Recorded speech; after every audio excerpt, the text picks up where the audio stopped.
witches, wizards, muggles, and explorers, and welcome to our first day of Harry Potter camp. This is my lovely assistant, Ava. Hello. She's going to be helping us out this week. Are you excited? Yes. Yes. Okay, so the first thing we've got for you guys is to talk about Harry Potter. So, Ava, tell me, what is your favorite Harry Potter? I don't know. You don't know? Well, there's so many awesome ones to choose from. My favorite is the fourth one because there's so much that happens. You've got dragons and mermaids and all kinds of things that just have never happened before in the Harry Potter world, not to mention that he who must not be named comes back.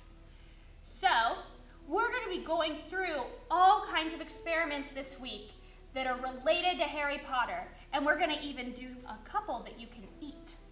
So, let's get started with our first experiment. Today we're going to focus on physics. More specifically, magnets. So, let's talk about how magnets work.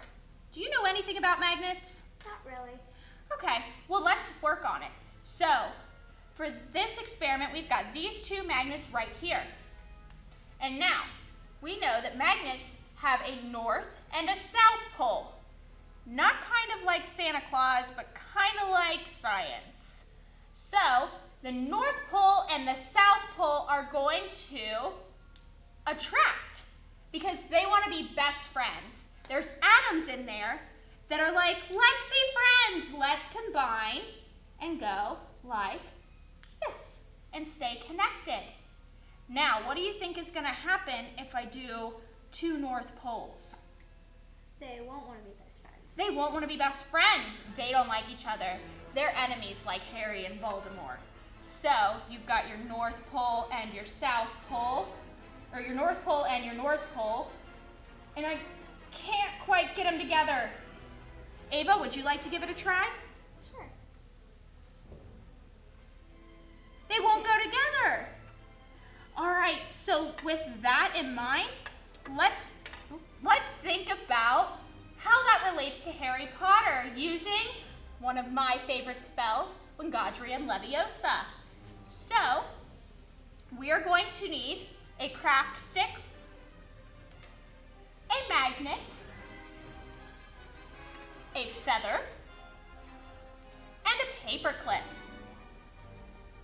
All right, so the first thing you're going to want to do is you're going to want to slide your feather into the tip of your feather.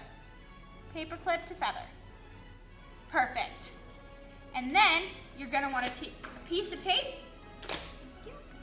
and tape the magnet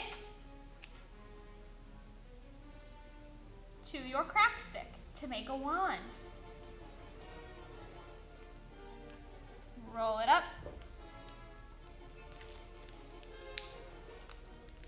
And if you want, you can use fancy colors, you can paint them, whatever you want to make your wand. All right, so the way that you do this spell is to swish and flick, then say, Wingardium Leviosa. And do you know what should happen? It should levitate. It should levitate. So, why don't you try it? Swish and flick. Wingardium Leviosa. Well, it didn't work because it's Leviosa, not Leviosa. Try it again. Wingardium Leviosa. Look at it levitate. Can you move it around? Look at how the magnet attracts to the metal. Right here. Swish and flick. All right, thank you guys so much for tuning in. We hope you have so much fun with your first experiment, and we will see you tomorrow.